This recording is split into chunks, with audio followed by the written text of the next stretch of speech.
just have to trust yourself and FaceTime naman. So, Talaga, sa FaceTime gano'n.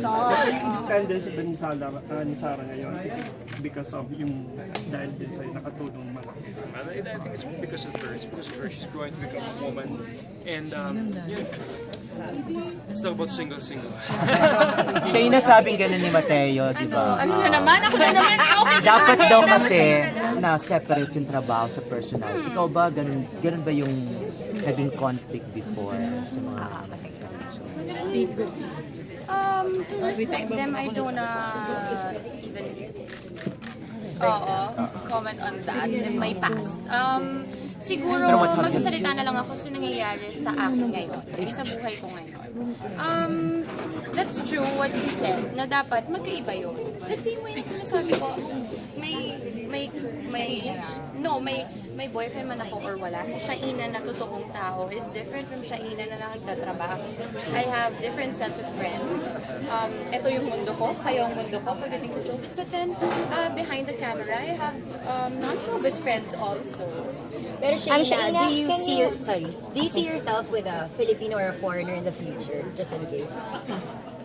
Hindi ako, tapos na ako sa pagiging idealistic eh. He just has to be the right one for me. Shaina po ng Sarah Geronimo, si Mateo, naman do you see him na boyfriend mo? Si Mateo.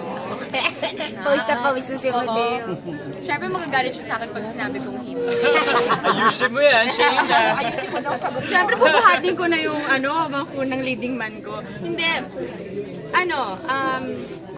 Sober siyang marespeto, maprinsipyo, mabait, comes from a good family. So you know that he is a good person. So hanga ka the way he is with Sarah or with his relationship with Sarah? He is a decent man. Yun lang. Wow! Thanks, Shaina. Kaya naman pala. Mateo, pakilala mo kasi sa friends mo si Babayaran niya ako Shaina. mamaya. Oo nga eh. I really hope and wish that one Yun yung sinasabi niya. Pakilala ka niya, maraming gwapong friends si Mateo. Hanapan daw niya ako ng decent din. triathlete. I really pray that Shaina will really find a great man because she deserves all the best. She's a wonderful person.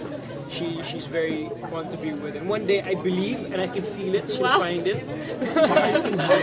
Help her! Mateo, Yun yung sinasabi niya. Wala mo naman. But, we never know what the universe takes us and brings us to. Diba? So, baka one day, Shaina. Magka-triathlon na rin. Mateo, anong meron sa relationship niyo ni... anong meron sa relationship niyo ni Sarah para ganito kaganda? Kahit maraming conflicts, Trust is the maraming... most important thing. I don't know. I think in any relationship, baka Shaina can say that too, diba? Trust, yung pinaka-importante. Even not in just the relationship, even in working aspects, trust is pinaka-importante. Ano yung magandang quality sa Sarah discover mo? She's trustworthy. Shaina, follow up na lang yung kanina. You said na walang stress, na wala ka ng any hang-ups dun sa past relationship ni Jolly. Can you just describe yung feeling or yung atmosphere yung una kayong nagka-extend or nagkaharap sa set ng Nathaniel? I already answered that dun sa ANA kasi everyone's asking me nga. Pero kasi, this is not the first time that we saw each other. Marami ng Star Magic Balling nakalipas. We have common friends. Hindi naman ganun kaliit ang mundo. We still have common friends. So we go to, we attend same parties, diba?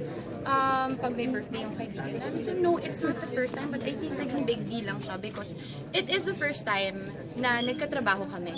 Never naman kami nakita sa screen together, and at the time, hindi kami magkatrabaho talaga. Just two separate things in your life, diba? But other than that, wala namang big deal. Would you say na friendly or civil yung tungluhan yun?